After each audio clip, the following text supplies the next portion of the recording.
Alright guys, so I promised this a while back, but I wanted to talk about nitrous best practices. So, I'm going to go test my valve body with nitrous. I'm going to do it early morning, a couple, maybe 2 second or third gear pulls. Probably like 80, I'm not going to go crazy or anything, but drag strips are closed where I'm at for a while, so I'm trying to get this car tuned as well. So you might be noticing I do have some map info here. You know, so map 4 currently is 4.5 k RPM. Turn traction control off. I purge usually before I go, and make sure the brake light is off.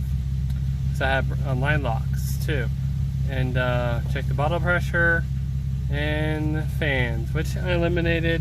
I found the fans were very effective. So you might notice the Zenith gauge there. That's super duper handy once you have it wired in there, because it literally is to exactly how much ethanol you have in your gas tank, and that equals to horsepower and pretty much horsepower, right? So the tune is maximized for anything over 60%. So I'm at steady 1 right now, so I'm great. And also I know how hot my fuel is right there. So that's the nitrous controllers. Right now the car is idling at 6,500 RPM. I am getting it ready for nitrous, and I took off the knockoffs to test it, because that's my next tune. In menu mode. So what I like to do before I go test this thing out on nitrous is to make sure the solenoids are working properly. It's very important, because either one of those are not working correctly, either going to be really rich or really lean. So what I like to do is go in the configuration menu and go into my stage 1,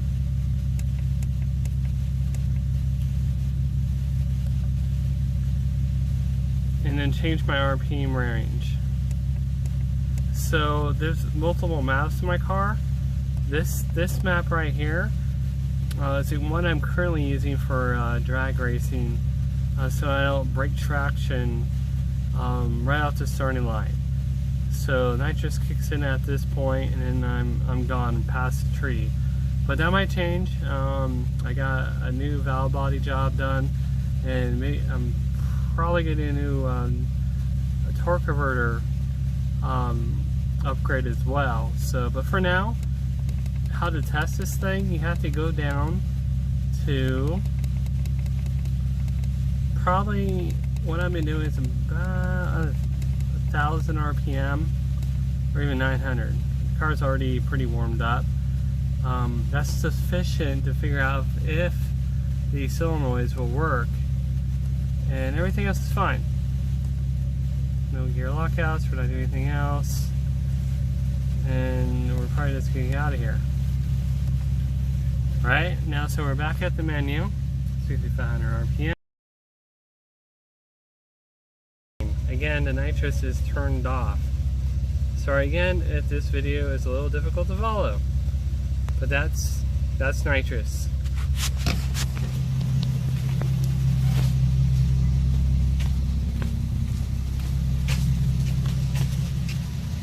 Alright, so going back to here, what I want to do is touch the solenoid, make sure it's clicking.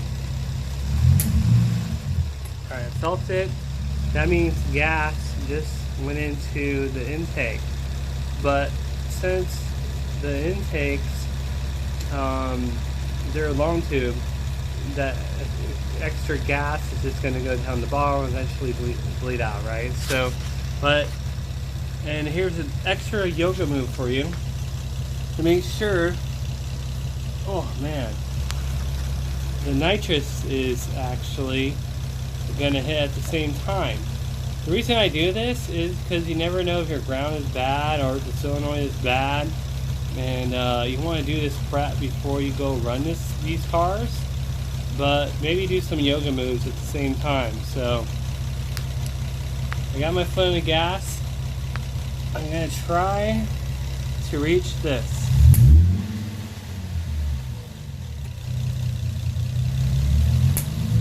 Yeah, so I can feel it hit. Oh.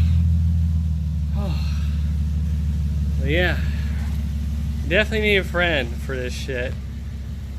So let the G run for a while, but that's how you you would test to make those things open, because that's the most important thing there. If the solenoid fails, your engine's done. So that's that. So let me go back here and set this back to where I'm going to do this thing tomorrow. I'm going to do some testing tomorrow on the valve body. So what I want to do is I'll try to do this one hand here. It's not fun. Okay, so I'm in programming mode. Display mode. Let's do this. Cylinders, shift RPM, always put that a little lower. Sorry if you can't see that. Lower cylinders, that's all good.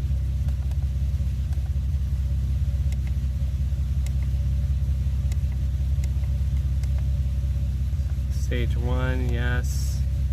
Now I'm going to increase this to 4,500 RPMs because I'm going to do this on the freeway tomorrow.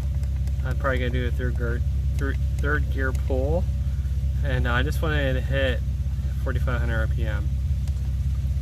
And I wanted to shut off at, it's debatable, but for testing we'll leave it at 7,000 RPM. Oh, we're going to leave that disabled, no gear lock. Okay. Oh.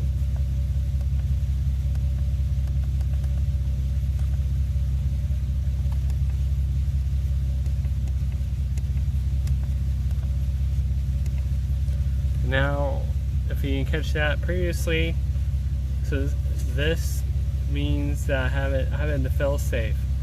So it has to be in a certain RPM range. Let me get my hand out of there. Plus TPS mode. So it has to be at like whatever RPM I specify. Plus the thermal precision sensor has to be at a certain percentage. Also, otherwise I wouldn't be able to collect my solenoids earlier. So that's very important.